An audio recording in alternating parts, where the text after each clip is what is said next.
যায় এবং তাদের সম্বর্ধনা দেওয়া যায়। এটা আপনারা মাথায় রাখবেন। এই বলে আমি আয়োজক বৃন্দকে অশেষ ধন্যবাদ জানাই আমার সংক্ষিপ্ত বক্তব্য এখানে শেষ করছি।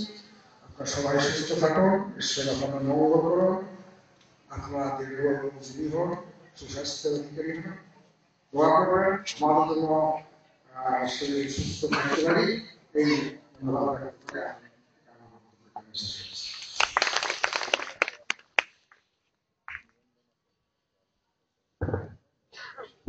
এ পর্যায়ে আপনাদের সামনে সংক্ষিপ্ত বক্তব্য রাখার জন্য অনুরোধ করছি যারা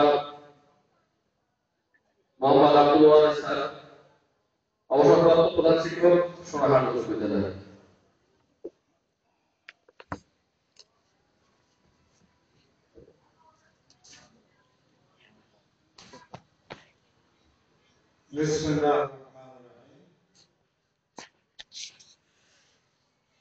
অবসরপ্রাপ্ত শিক্ষক কর্মচারীদের সংবর্ধনা এবং মরণোত্তর শিক্ষকদের সম্মাননা উপলক্ষে